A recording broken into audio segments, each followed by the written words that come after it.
नमस्कार, स्वागत है आपका आपके अपने ही यूट्यूब चैनल करमीर में। वर्तमान महावीर खुला विश्वविद्यालय कोटा की तरफ से जब भी परीक्षा का टाइम टेबल आता है, तो विद्यार्थी असमंजस में रहते हैं, हम किस तरह से लिखें, क्या करें? और जब परिणाम आता है, तो बहुत सारे विद्यार्थी आराम से खुश हो जाते हैं कि हमें अच्छे अंक मिले, लेकिन बहुत सारे विद्यार्थी हैं जो थोड़ा अफ़सोस जताते हैं कि हमें पेपर के मुताबिक अंक नहीं मिले। तो मैं आपको मेरे खुद के अनुभव के ज़रिए आपको बताऊँगा कि ये किस तरह से लिखा जाना चाहिए, किस तरह से लिखा है। मैंने भी किस तरीके से लिखा था, उस जो चीज़ को अनुभव को लेकर मैं आपको बताऊँगा। जैसे मैं खुद लाइब्रेरी साइंस का स्टूडेंट मैंने यहाँ से बिलिस किया था। जैसे बिलिस का पेपर ये बिलिस 1 है। इसमें इस तरीके से ये सवाल है, ये अ, पुराने पेपरों से भी आप तैयारी कर सकते हैं, क्वेश्चन बैंक से भी आप पेपर को तैयार कर सकते हैं। मैंने बहुत सारी वीडियो भी बना रखी है कि BLS 01 इम्पोर्टेंट क्वेश्चन हर चैप्टर में एक-एक को कौन सी चीज़ इम्पोर्टेंट, कौन सी कितनी बार है, ये सारा बता दिया गया है। तो आज मैं इसी का एक प्रारूप मैंने तैयार किया है। तो जो सवाल है उनको किस तरीके से करना है अकॉर्डिंग टू न्यू पैटर्न, जो 3 घंटे का पेपर होता है। इससे सेक्शन है, इसमें लगभग 7-8 जो भी सवाल होते हैं उन सभी को आपको करना है। चलिए इसमें हम देख लेते हैं। जैसे ये ए सेक्शन है, इसमें आपको सभी सवालों को करना है और 30 शब्दों में आपको ये उत्तर देना है और प्रत्येक जो प्रश्न है 2 अंक का रहेगा। तो इसमें जो भी पुराने वर्षों के जो सवाल है, लगभग वही सवाल मैंने लिए हैं। जैसे एक एक बार सवाल आ जाता है, सार्वजनिक पुस्तकालय की परिभाषा दीजिए। सार्वजनिक पुस्तकालय क्या है? वो पुस्तकालय जो बिना किसी भेदभाव के, रंग जाति भेद की सेवा देता है, या एक निश्चित क्षेत्र में रहने वाले जो नागरिकों को बिना किसी भेदभाव के पुस्तकालय सेवा प्रदान करता है। एक जनरल सी परिभाषा है, वो देनी है आपको 2 या 3 लाइनों में। तो आप इस तरीके से। दूसरे एक छोटा, जैसे नेस्टो की स्थापना कब हुई, या इसका पूरा जो फुल फॉर्म है वो क्या है, इस तरह से भी सवाल पूछा जाता है। तो आपको वहाँ जो उसकी तिथि है वो आपको लिख देनी है। जैसे संघ शब्द के अर्थ को स्पष्ट कीजिए। तो इसमें आपको, जब हम लिखते हैं तो आपको खुला-खुला लिखना है। अब ये मैंने अभ्यास के लिए लिख किया था, मैंने प्रश्न साथ में लिख दिया है, लेकिन आपको परीक्षा में प्रश्न साथ में नहीं लिखना है। प्रश्न 3 का उत्तर या प्रश्न 2 का उत्तर, इस तरीके से। लेकिन प्रश्न खुद को रिपीट नहीं करना है। हालाँकि मैंने अभ्यास के लिए किया था और अब ये आपको समझाने के लिए काम आ रहा है। तो संघ शब्द का जो शाब्दिक अर्थ है, समान उद्देश्यों हेतु बनाया गया व्यक्तियों के समूह से है। यानी एक संघ कहें, या उसको एक नॉर्मल भाषा में संगठन कहते हैं। संघ सूची की का अर्थ बताइए। किसी प्रदेश या संपूर्ण देश के जो पुस्तकालयों की सूची होती है, वो संघ सूची होती है। अब जो पुस्तकालय विज्ञान की जो सूत्र है, रंगनाथन द्वारा कृत 5 लॉज ऑफ लाइब्रेरी साइंस, जो रंगनाथन की पहली पुस्तक थी, जिसे पुस्तकें उपयोग के लिए, पुस्तकें सबके लिए, प्रत्येक पुस्तक को उसका पाठक मिले, प्रत्येक पाठक को उसकी पुस्तक मिले, पाठक का समय बचाएं, पुस्तकालय एक वर्धनशील संस्था है। ये 5 जो सूत्र है, तो उसमें तृतीय सूत्र का और पंचम सूत्र का आपको नाम लिखना है। तो आप इस तरीके से लिखेंगे, पुस्तकालय विज्ञान का तृतीय सूत्र डैश। चाहे आप हिंदी में लिखना चाहें तो हिंदी में लिख सकते हैं, और चाहे आप इंग्लिश में लिखना चाहें तो इंग्लिश में लिख सकते हैं, कोई दिक्कत नहीं है।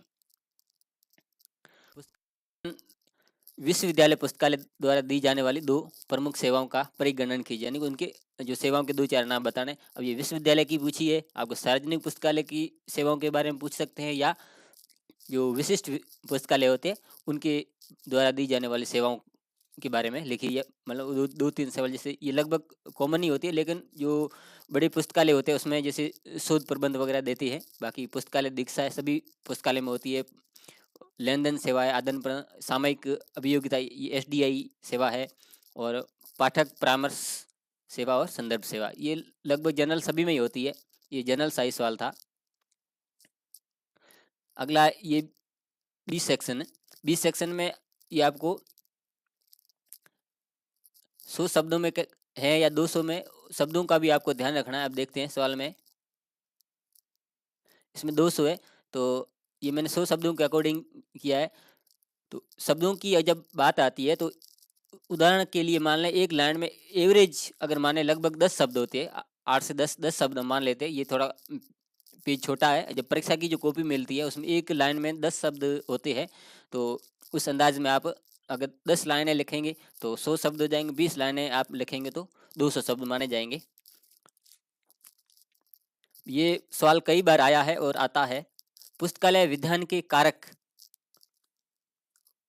पुस्तकालय विज्ञान के कारकों का वर्णन कीजिए। तो इस तरह का जब सवाल आता है तो आपको या उसके बारे में कुछ चीज़ें लिखने हैं। डॉक्टर एस आर रंगनाथन ने पुस्तकालय अधिनियम या विधान के कारकों को 2 भागों में बाँटा। पहला अनिवार्य कारक, दूसरा वांछनीय कारक। तो इस पॉइंट वाइज आप लिखेंगे, अगला जो पॉइंट लिखेंगे उसको अंडरलाइन करेंगे। तो परीक्षा में ज़्यादा लिखना या कॉपियाँ भरना महत्वपूर्ण नहीं रहता है, लेकिन आपने उसको लिखा किस तरीके से, पॉइंट वाइज लिखा है तो पॉइंट वाइज जो चीज़ें आराम से सामने आ जाती है। जो पढ़ने वाले के पास इतना समय नहीं होता है कि एक-एक लाइन पढ़े, वो आपकी बस टू द पॉइंट है, पॉइंट ही पढ़ता है। बाकी विवरण में आपने ज़्यादा गहराई में क्या लिखा है वो उसको उतना गौर से नहीं देखा जाता। अनिवार्य कारक आपने लिख दिए और उसमें भी 2-3 पॉइंट है जो भी वो लिख दिए, और उसके बाद जो दूसरा जो कारक है, वांछनीय कारक है, उसके उसके बारे में आपने यहाँ से लिख दिया है। तो इस तरीके से आप ये इसको लिख सकते हैं। और दूसरी बात है, जब आप तैयारी करने बैठे महीना भर पहले आप लिखने का स्वयं अभ्यास करें, क्योंकि 3 घंटे आपको लिखना है तो 1 घंटे बाद आपके हाथ दर्द करने लग जाते हैं। तो आप स्वयं जितना लिख के अभ्यास करेंगे तो उतना आपके लिए बढ़िया रहेगा।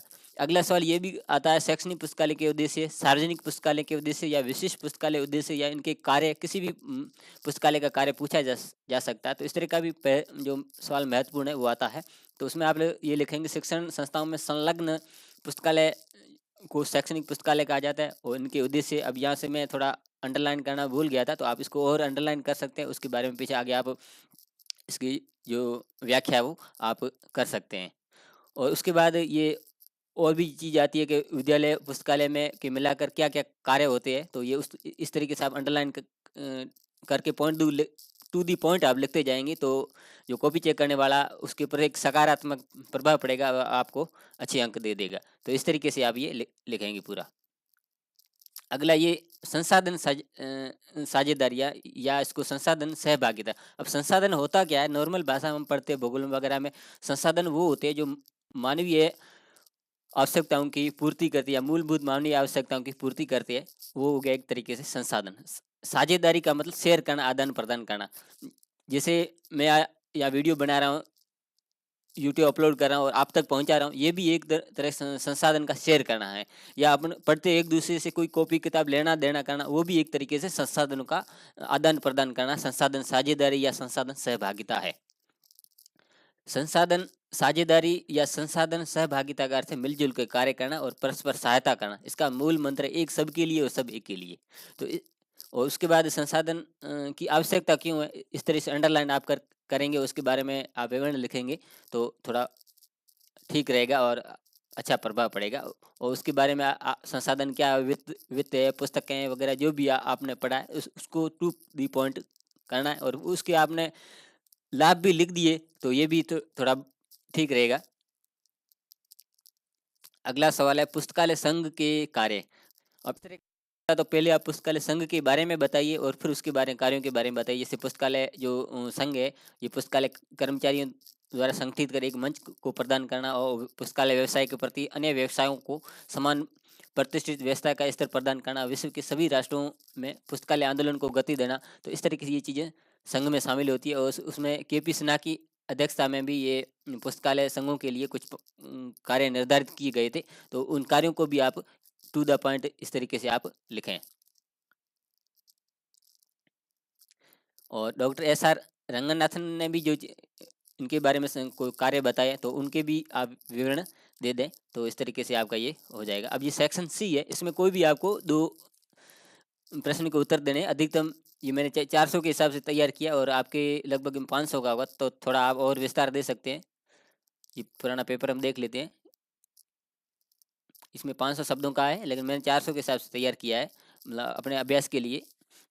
तो लगभग ये 500 हो ही जाएंगे। अब ये पुस्तकालय विज्ञान की द्वितीय सूत्र की निहितार्थ, जो इस किताब का जो पहला पाठ पुस्तकालय और समाज है, दूसरा जो पाठ है पुस्तकालय विज्ञान के जो सूत्र है उनके बारे में। तो दूसरा सूत्र लिख दिया, उसका नाम लिख दिया, ये सूत्र है, इसमें ये कहा गया है।